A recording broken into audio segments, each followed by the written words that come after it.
My name is Jamie Bonzik. I'm the program officer for 80 by 3, a systems change initiative focused on ensuring every child in our state has the opportunity to experience trauma-sensitive care in their critical first years of life. My colleague Dan is joining us, and he will drop the website for 80 by 3 in the chat. And we encourage you to sign up for our newsletter to stay up to date on other opportunities that we will sponsor, like this session today with Amanda Ziebell from Propel Nonprofits. We have worked with Amanda for over 2 years to understand some of the barriers to offering mission-driven nonprofit early childhood programming, especially that the work that focuses on supporting children or families that have experienced some of the most adverse experiences in their life. So on that, I'm going to pass it off to Amanda. She will introduce herself. She will likely do a rapid fire of fundamentals of financial literacy for early childhood because there's a lot to know, but offer you resources to ensure that we can all stay together and do the very best for children, families, and the staff that care for them. On that, I'm going to pass it to Amanda. Hi, welcome. Thanks for spending a bit of your afternoon with me. Like Jamie said, I'm Amanda. I'm a senior strategy consultant at Propel Nonprofits. If you're not familiar with Propel, we are a CDFI and nonprofit that serves other nonprofits around Minnesota and the Midwest.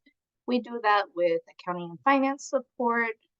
We help find board members. We fiscally sponsor emerging programs and provide capacity building. We have tons of trainings. We do lending to nonprofits. And the team I work on is strategic consulting. So I do strategy work, board development, leadership transitions, those kinds of things. So happy that you're here with us today. As Jamie said, we've got a lot of content that I want to share with you over the next hour.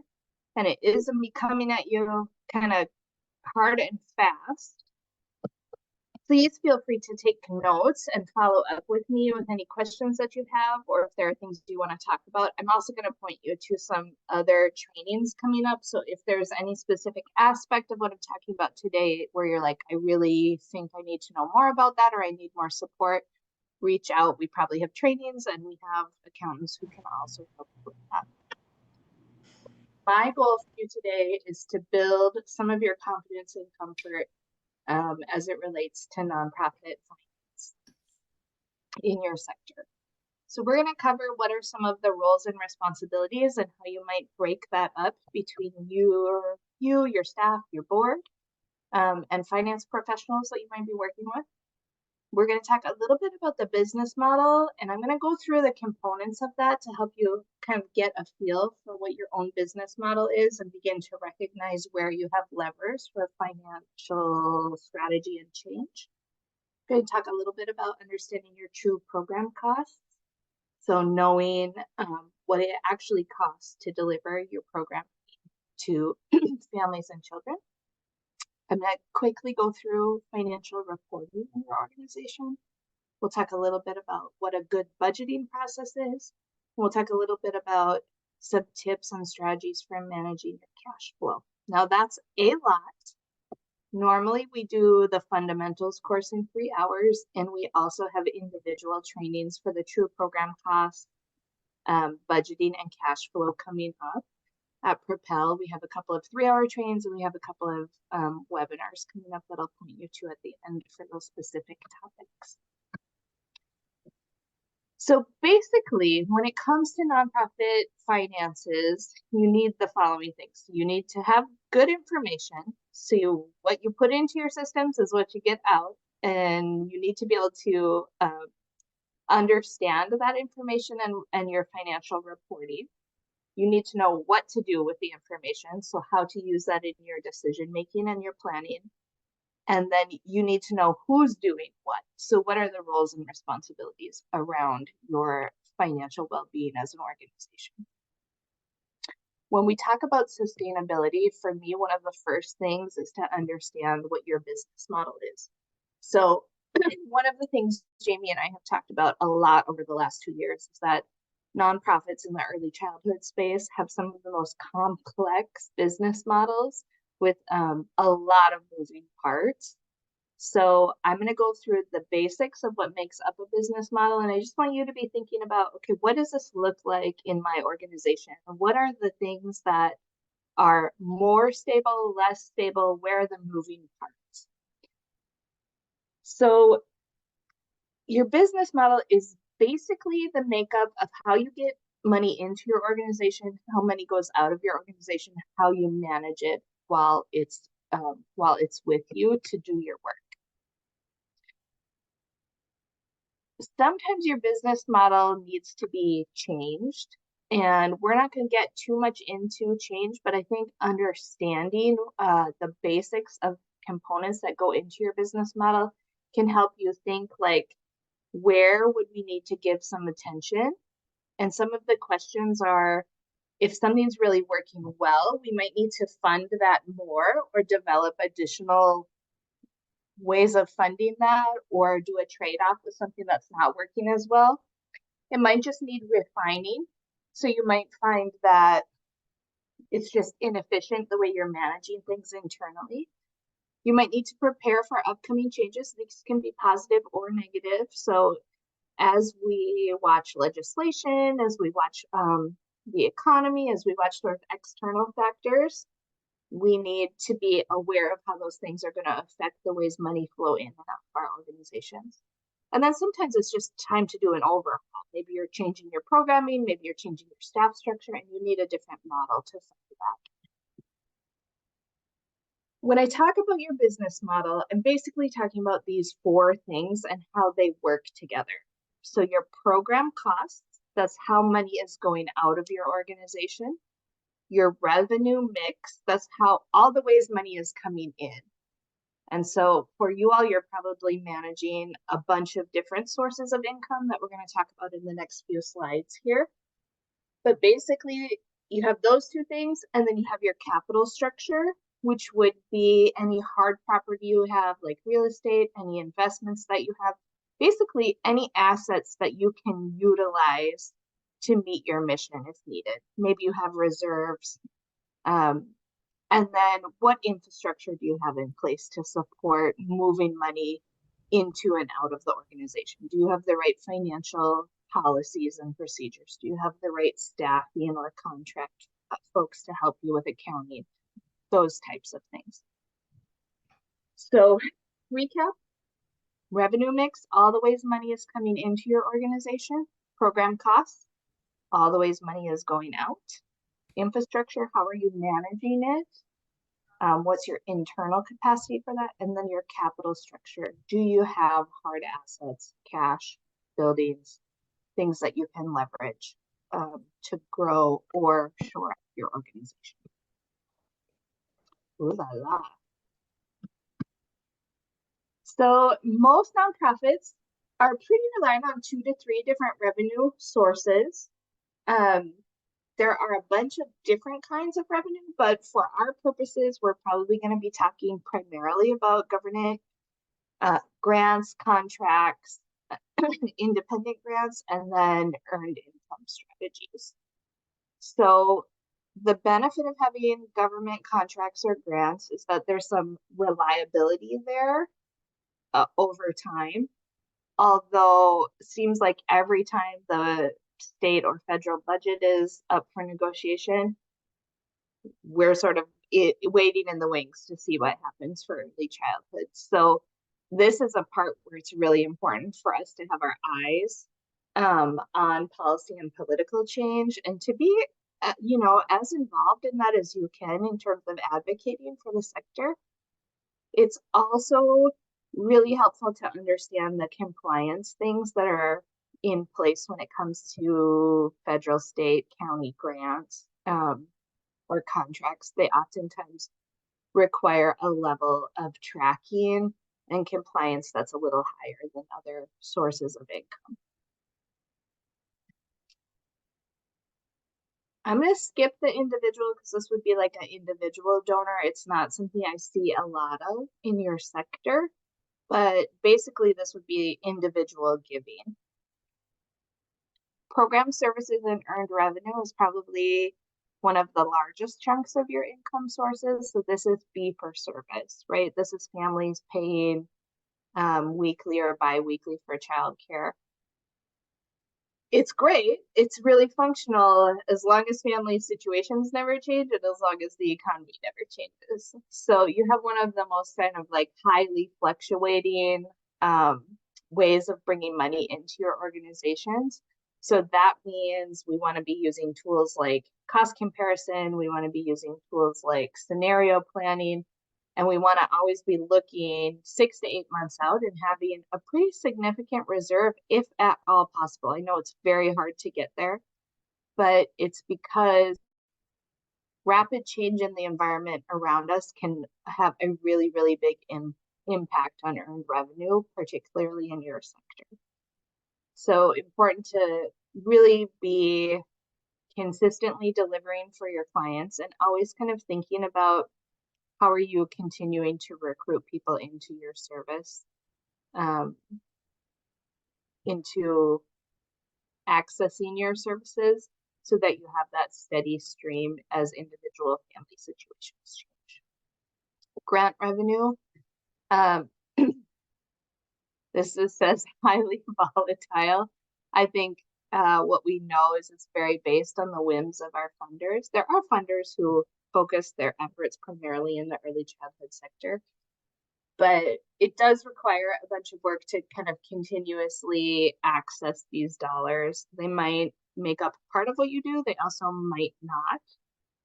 But this is money that you don't have to pay back, but it is contributed to your organization to help you meet your revenue.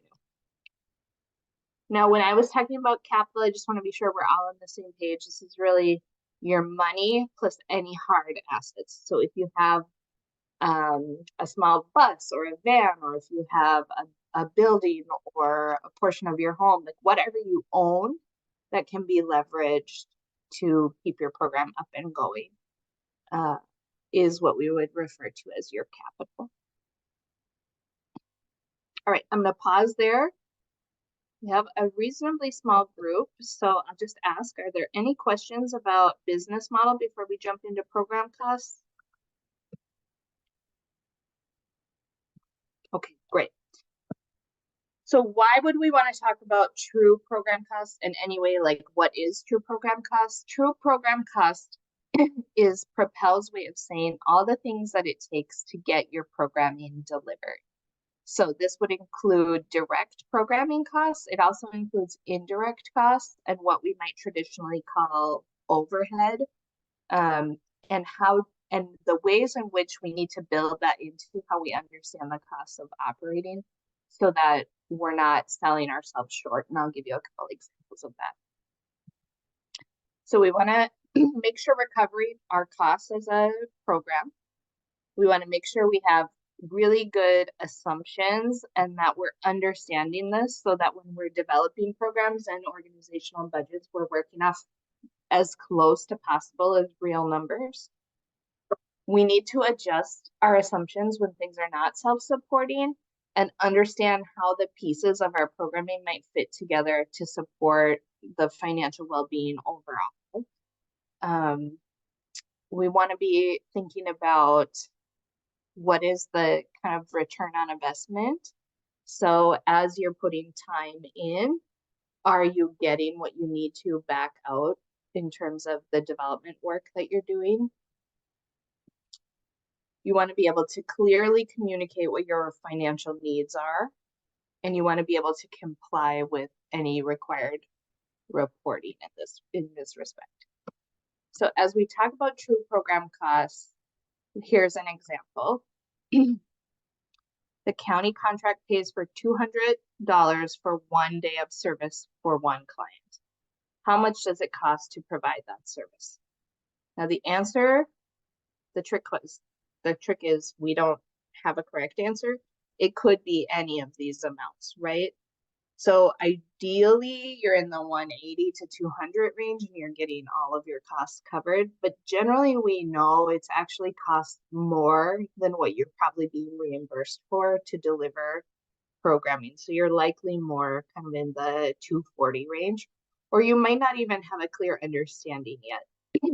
And that's because it's not just the direct cost that you see kind of food, staffing, program supplies.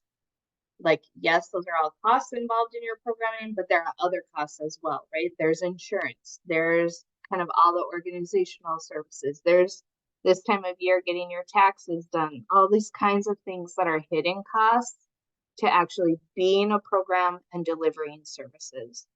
So a true cost of program analysis will tell you how do you allocate those costs across all of your program areas so that you're really understanding what it actually is costing you to exist and deliver your programming.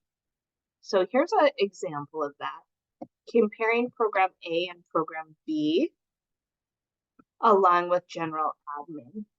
So we think about what is, this line is what is coming in, fees and contracts, income. But what I want to show you is the bottom here. So program A, while we're bringing in $51,000, which is great, it's actually costing us way more than that to deliver the programming and support the well-being of your organization overall.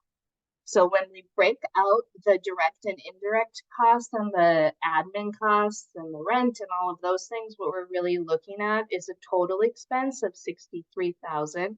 You're coming out at a deficit of $12,000. So you might be thinking like, great, we got this $47,000 grant, but at the end of the grant period, you realize, oh, it actually cost us $12,000 to do all of that work over the year. And now we have to figure out how to make that up. Whereas program B is an earning program. We have almost the same amount of income, but because expenses are lower, it's actually a revenue generator, even though the grants and program fees coming in are different. So this type of analysis can help you understand, when all is said and done, are we actually making money, breaking even, or losing money on this endeavor, so that you can make really good decisions about what programs fit. There is a true program cost analysis program training coming up with Propel, and I'll give the dates at the end on a slide. But if you're unclear about how this works at your organization, that would be a really good opportunity for you to begin some analysis on that, so that you really understand, how do you distribute costs of admin, how do you distribute rental costs, personnel costs across your programs, so that you're pricing things appropriately and seeking the matching resources. Now, oftentimes an organization will have a mix of programs, right? So I'm going to go back to this. They might have a mix of program A, program B, program C, some fundraising activities. You're doing a lot more than just your day-to-day, right? Or delivering a single program. What you need to keep in mind is the mix of all of those programs needs to get you to a balanced budget, or even more ideally a surplus budget. And so what this is an example of is a tool called a mission money matrix that helps you analyze, okay, what is a program bringing in? What's the revenue generation from this program or the expense of this program? And how close is it to our mission?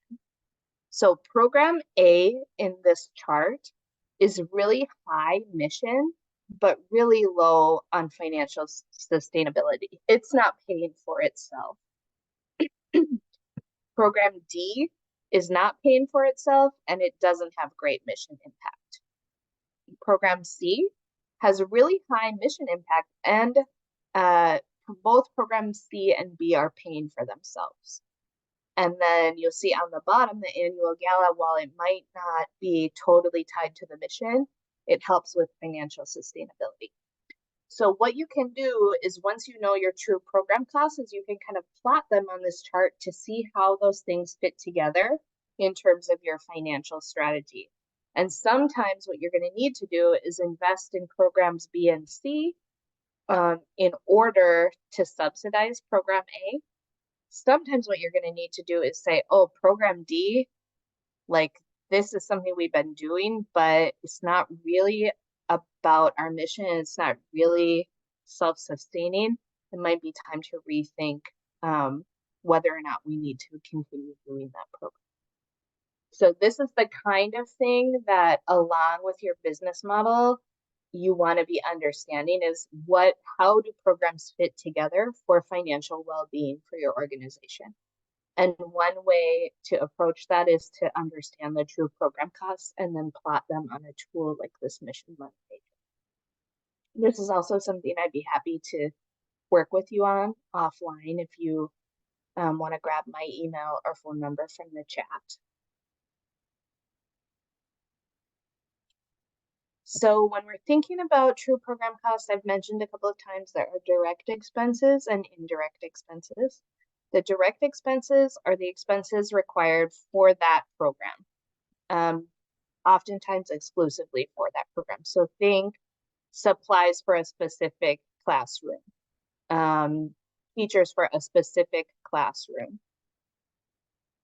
Indirect expenses are the expenses that benefit all areas and programs and aren't necessarily specifically assigned. So like I said, this is generally called overhead or general operations or general administrative. But the way that you do this with a true program cost analysis is you kind of look at what portion of the resources are going into each program area, and then you allocate those indirect expenses across each of the program areas. So at Propel, the way we do this is we allocate all of our indirect expenses. So our insurance, our rent, our technology, all of those types of things get allocated across our program areas based on how many full-time employees are part of that program area. And there are different ways to do it. That's just a really simple way to think about it. So the idea is that when you're pricing your programming, when you're looking for support for your programming, you need to understand both the direct expenses and the indirect expenses and have a clear idea of how that can be spread across your organization.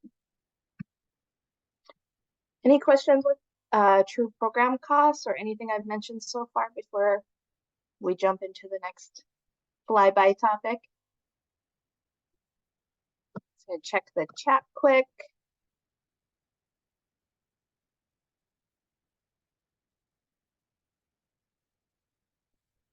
All right, James. Amanda, before we move on, I just want to remind everybody who's here, because we know that this is rapid fire. That's what it's meant to be, is kind of an introductory. This is going to be recorded.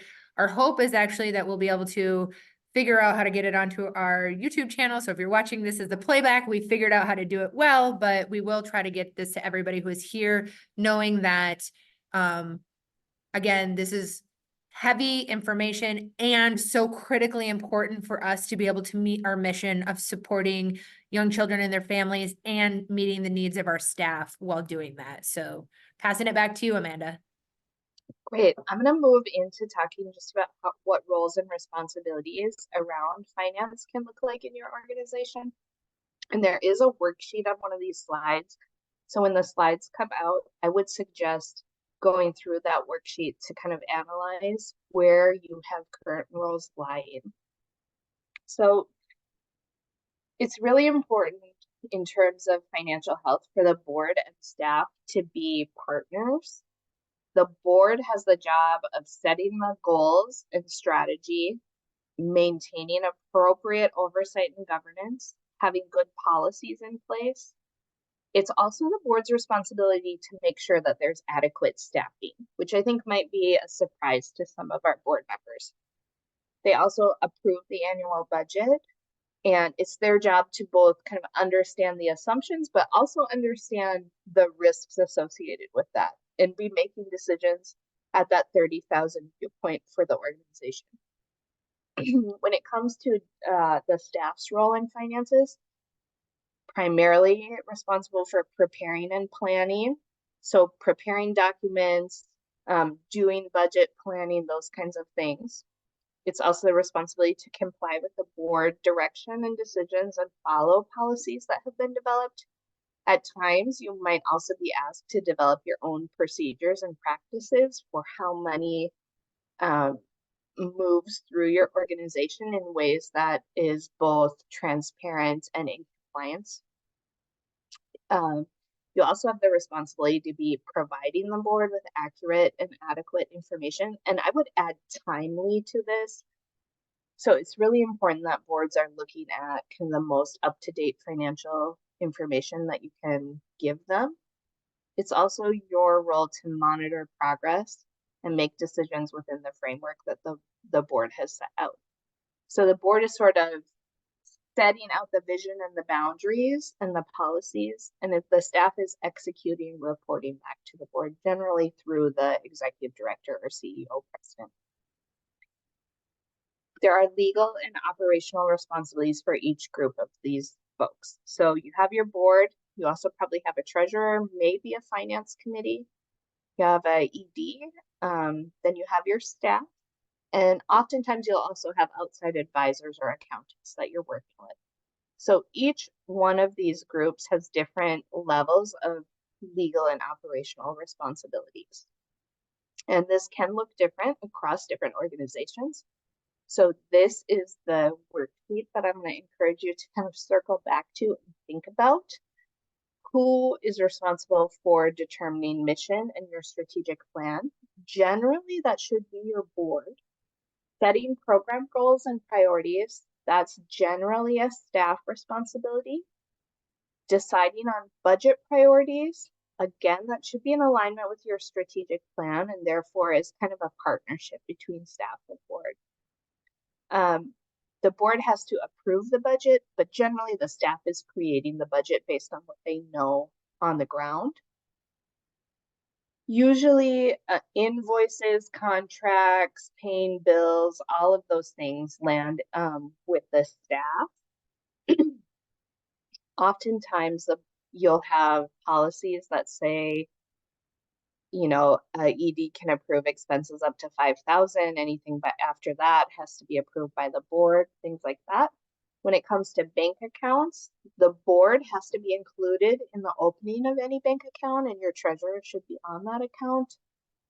Reconciling the accounts is usually the staff, or if you are working with an outside bookkeeper or accounting firm, they would do that for you. So reconciling your bank account, keeping your books, preparing reports, that's all either staff or contracted accounting and finance support.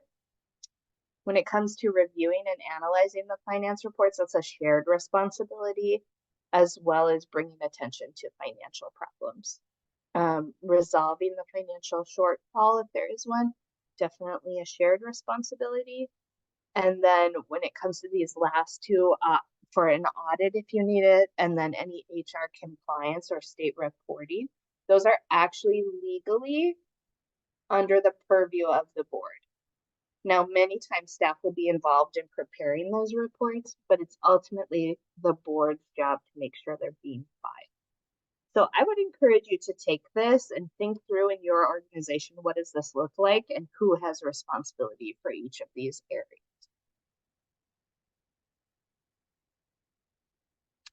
When we're thinking about the ED and staff, again, I think I covered some of this already. I think what I would rather say here than read this slide to you is that it's going to be really important for the board and the ED to have a solid relationship and for neither one to be overperforming.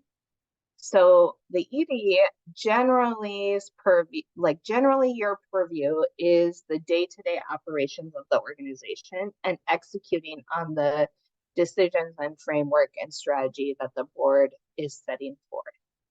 Now, a lot of EDs I know end up managing up with their boards, but that's where we want to be kind of focused on board development as actually a really key piece of financial health for an organization, because the board has ultimate fiscal responsibility for the organization.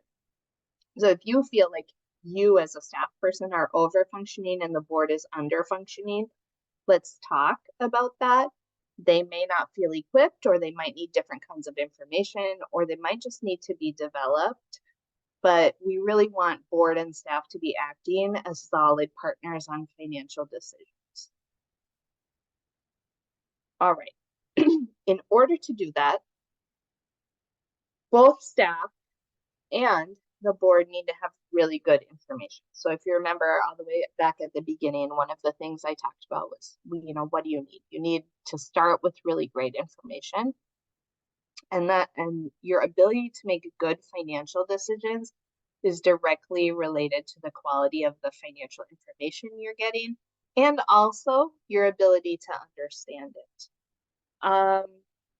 Jamie and I have both had experience closing early child care centers where the board was not paying attention and was kind of kicking the can down the road about finances, all the while directors and staff were kind of waving the red flag saying, hey, pay attention to this, pay attention. And these centers ended up folding because the board hadn't been making the sometimes really hard financial decisions that are needed in the nonprofit that only the board can make. So getting them good information is a part of it, but making sure that they understand it as a board and are engaging the right types of questions is also really, really crucial to the long-term financial health of your organization. So when we think about financial reports, we want them to be consistent. We want them to be accurate. There's nothing worse than going to a board meeting and having financials picked apart line by line because they're incorrect or because people haven't seen them enough to know what to expect. They also need to be available in a timely manner so that they can be used in monitoring and planning. So a financial report that is 6 months old is not going to do much for you in terms of managing your cash flow or even projecting your expenses for the following year's budget. So you really want to be sure that you're staying on top of this and getting good information month to month to month, or sometimes even more frequently than that if you're the person in charge of managing expenditures. You also need to give enough background so that people can understand the finances in context of the organization's history and in context of what's going on around us. So sometimes a budget might be way over or way under based on something that has happened before or based on something that's happened politically around us or just in the general world around us. I think we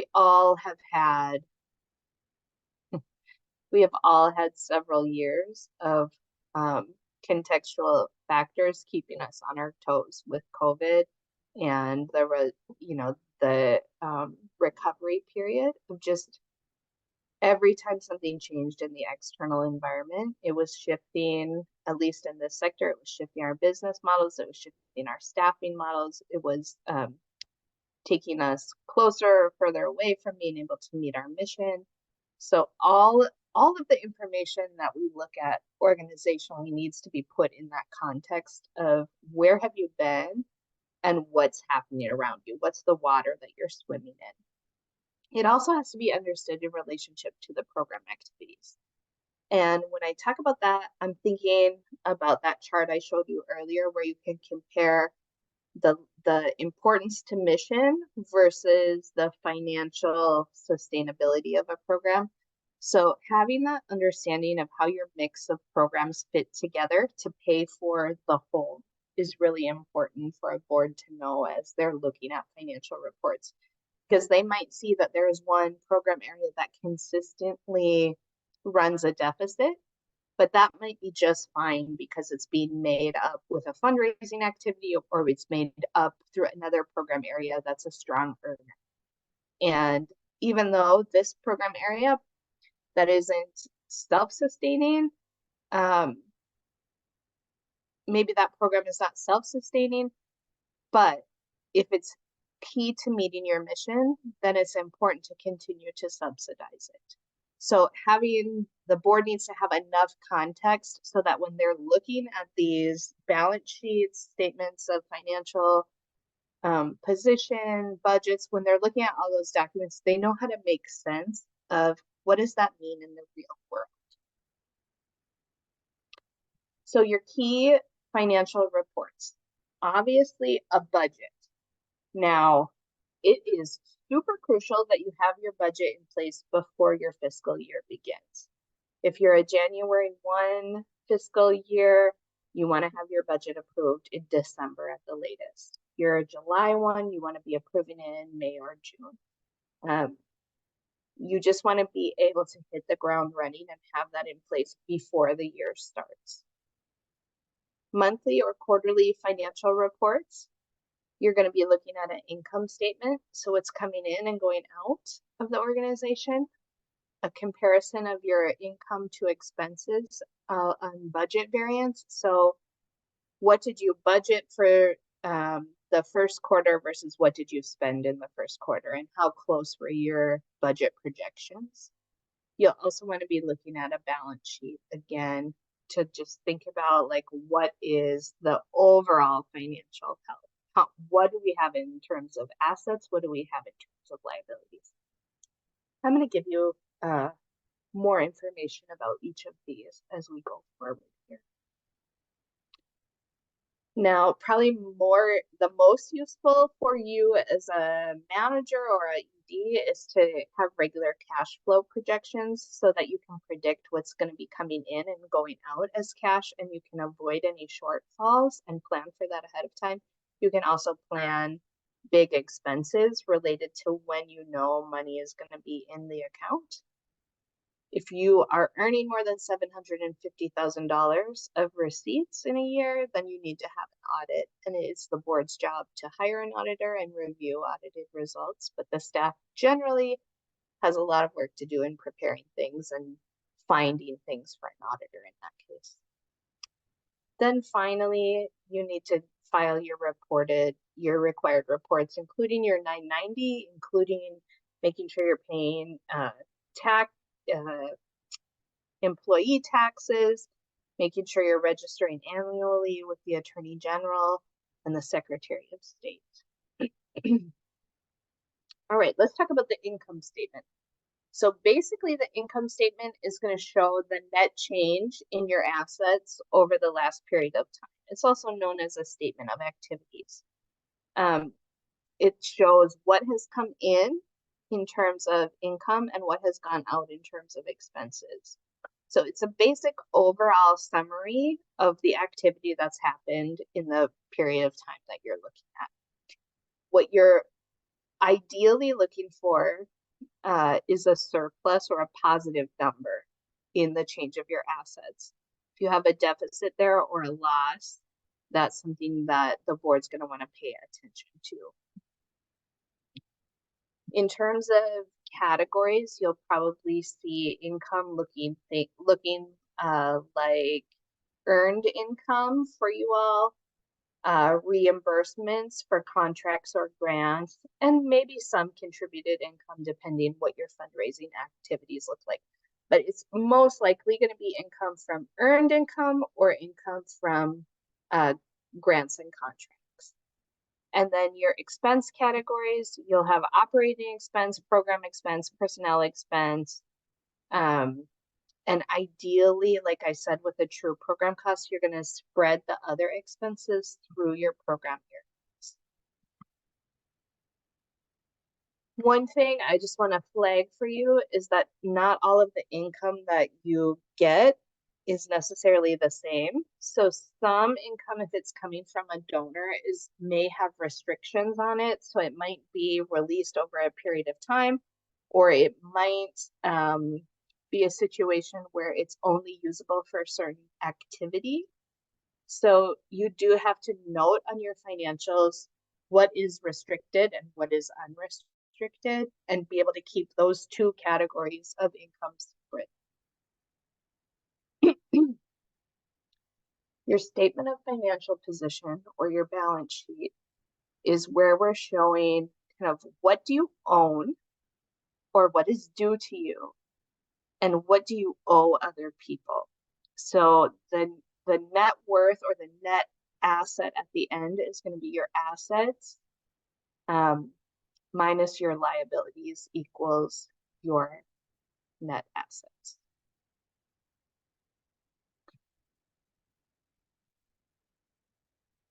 On your balance sheet, you might have assets that look like either current or long-term. Current would be sort of like cash coming into the organization. Long-term might be those harder assets, like if you own a building, if you own equipment, if you own vehicles, those kinds of things, or if you have an investment account for the organization or an endowment. Your liabilities would be anything that you're currently owing that you need to pay out. And then your net assets, again, we would want to see those segregated between restricted, unrestricted, and it's really the beginning balance plus the change equals like your net assets. That's actually what you own. So you have to remove the liabilities or what you owe out of the equation. And that shows you kind of an overall picture of the financial health. I'm going to jump into budgeting. And again, we have a training coming up specific to budgeting that I think could be really helpful if this is an area where you need help. Your budget, in addition to all the things that I'm listing here, I believe your budget is actually your financial mission statement. And I think that because what we put our money behind is where our focus ends up going. So yes, it's a plan. Yes, it's based on assumptions about likelihood for future. It also might be a wish list or some components of that, like what we expect or wish to happen. We want real numbers. So again, going back to that true program cost, we want to be sure that we're compiling numbers that are real and actual and not just copy and pasting our budget year to year. We're really thinking about what does it cost? What are the priorities? And also one thing that we often forget to figure in is inflation. So your budget from one year to the next probably shouldn't have the same numbers likely because things continue to go up in cost. So you want to be sure you're including that in your budgeting.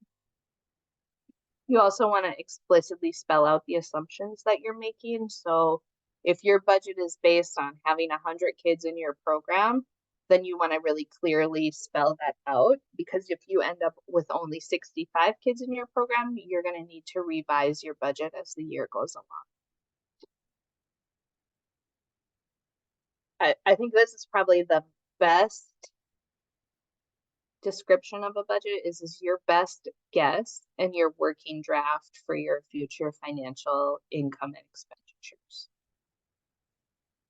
So all of these people, again, have roles in budgeting. The board has a role, the ED, the staff and treasurer, other staff, and then if you have development staff or a committee, they also have a role in being able to say what they actually think they can fund over the next year.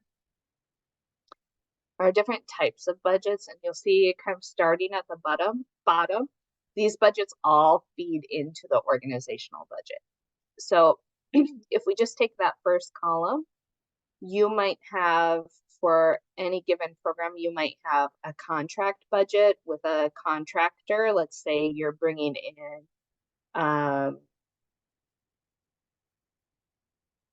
a music teacher once a week. You might have a budget for that contract.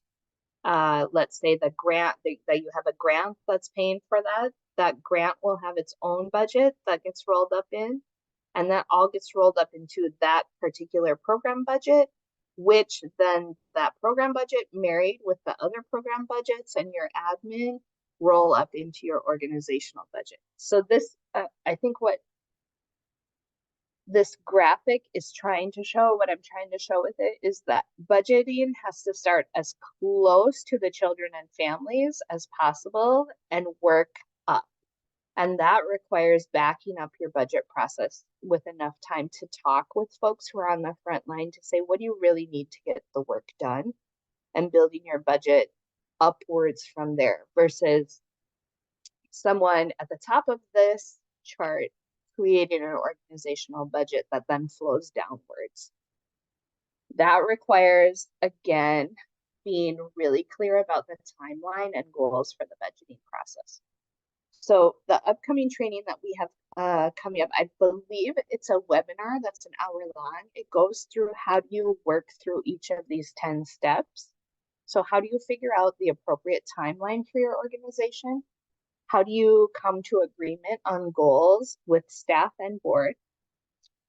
Do you have the right information about your current financial status and sort of your track record over time? Are you all in agreement about the budget approach? Like, are we okay with an approach that generates a deficit? Are we okay with an approach that generates a surplus that can go into reserves? You have to agree on that approach. Then obviously drafting the expenses that you know about, drafting the income that you know about, then looking at those together and saying, where's their match and where's their mismatch, and having real conversations about what's actually possible. So I'm towards the bottom of the screen now, coming up around that corner. Once you have had the conversations about what's realistic and possible financially, the board needs to approve the budget. And then as the year goes by, you're implementing and documenting budgetary decisions. And generally, at the end of each quarter or sometimes halfway through the year, you might need to revisit your budget and recalculate and adjust your budget accordingly based on what has happened throughout the year and whether or not your budget assumptions have held true. In terms of cash flow, so this would be managing your budget, but also managing kind of how money is coming in and out of the organization. There are aspects around planning, preparing, responding, and understanding. And I'm going to go through this and hopefully save a couple of minutes for some questions at the end here.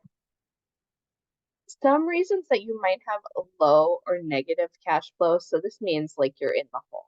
Just to give you like really clear language, is that you do not have money to pay your bills and you have more bills than you have money.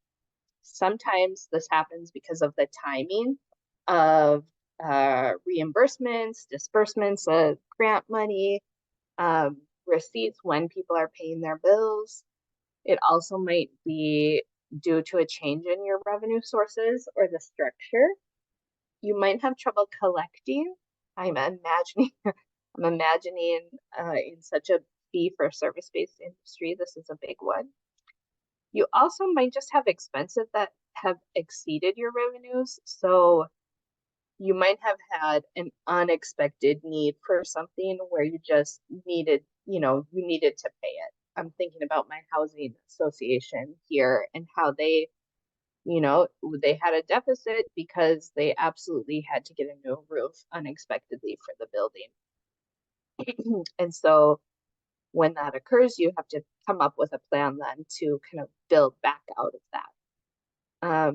Unexpected events, we have all had so much experience with this, including changes out of our control in the last year. So any of these things can contribute to you not being able to meet your financial obligations or having a cash flow crisis.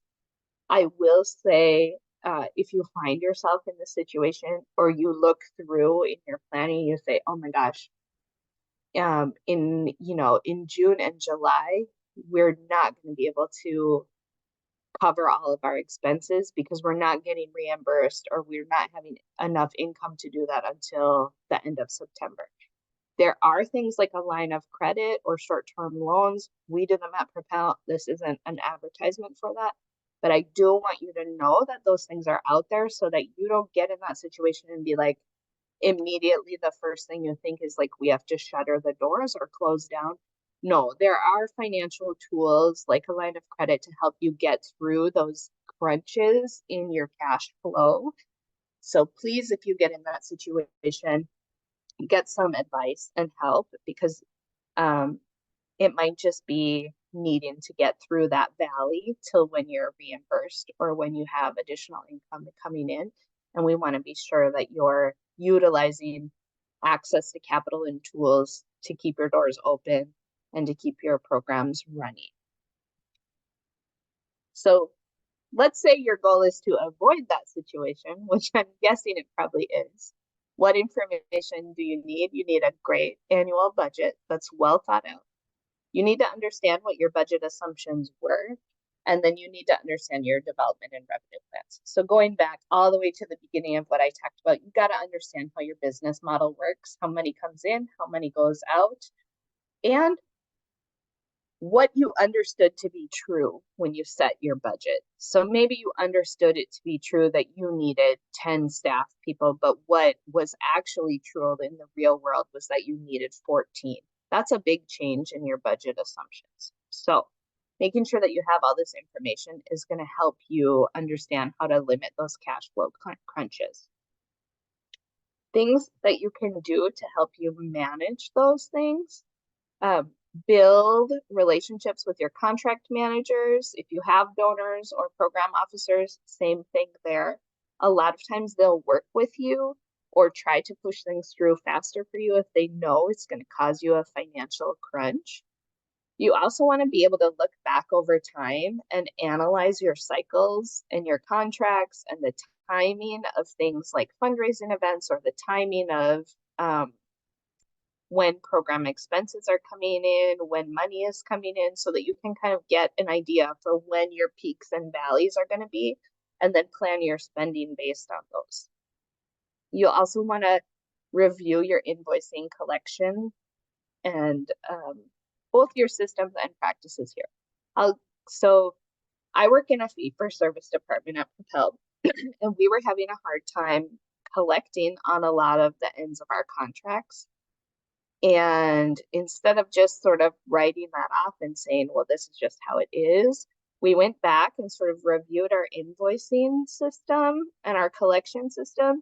And what we realized is that for a lot of our partners, the person who signed the initial contract, the ED or the board chair, is not the person who is then going to be responsible for paying the bill.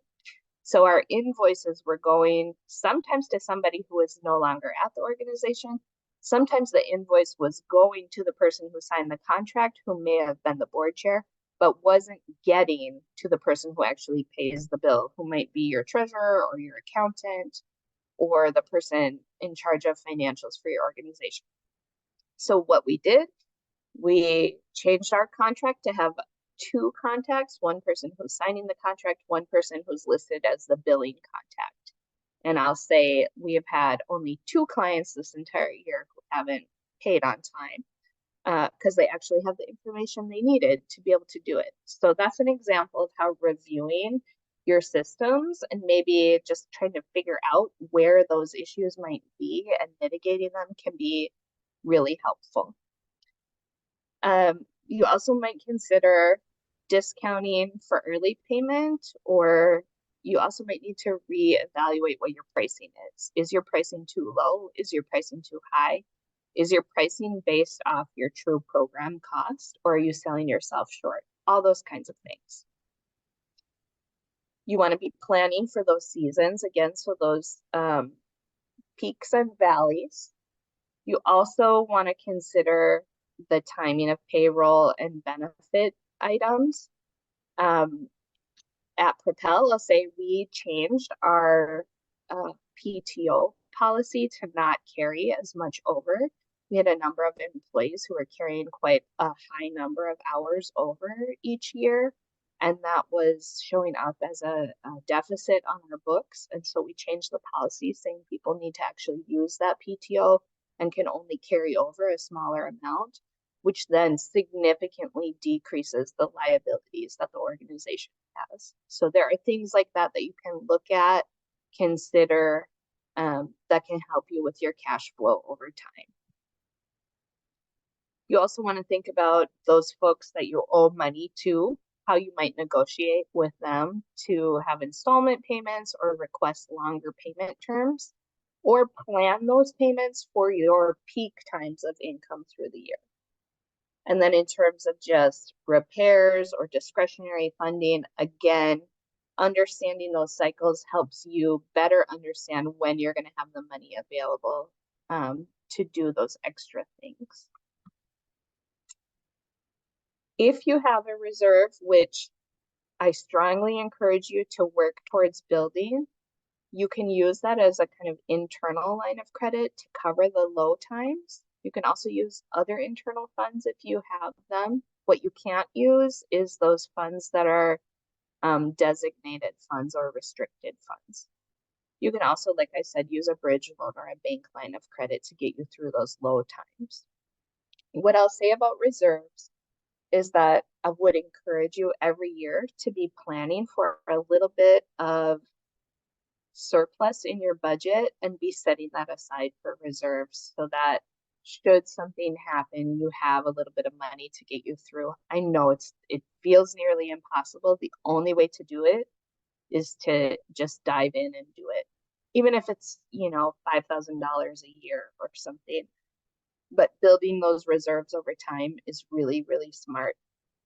Ideally, you would have kind of 2 to 3 months cash on hand and up to 6 months of reserve in your account in case something like COVID or something else that shuts us down or really affects our programming happens.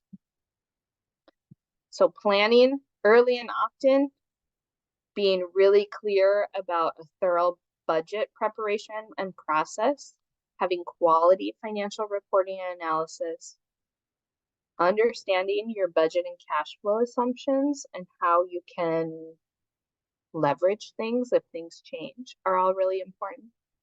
The relational aspect, this gets left out of finances a lot, but the relational aspect is really important here. Good relationships with your vendors, contracts, your bankers, folks you expect money from and owe money to are all really, really an important piece of financial health.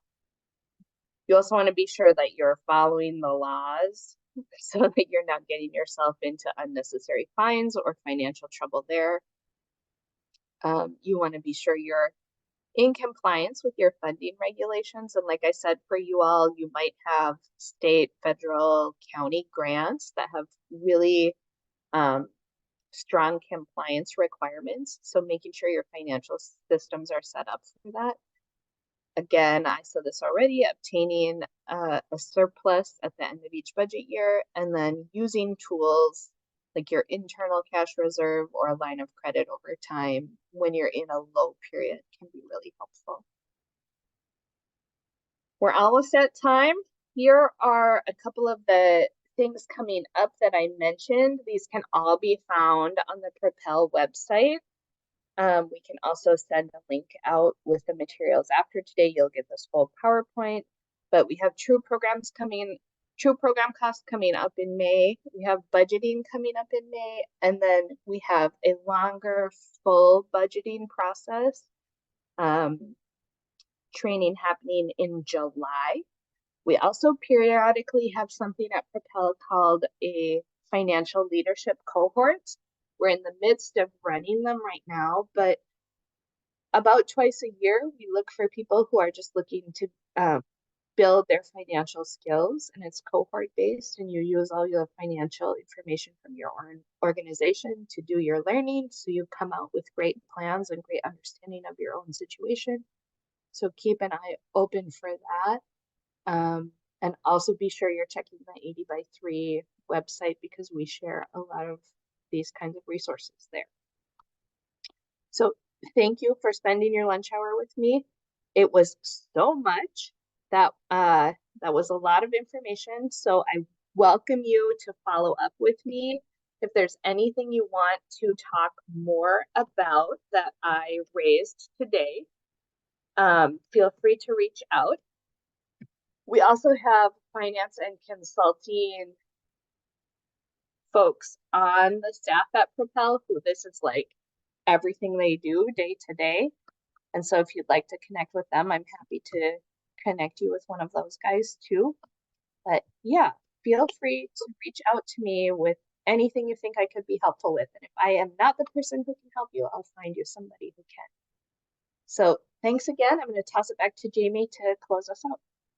Thank you, everybody, for taking time to be here. Again, like Amanda said, her email and phone number are in the chat. Feel free to reach out to her. You will get a recording of this. I also encourage you to go and listen to, there's a 3-part podcast series that Amanda and I did with Art Rolnick, formerly of the Federal Reserve, really talking about the complexities of how do we meet the missions of nonprofit organizations doing really important work in the community.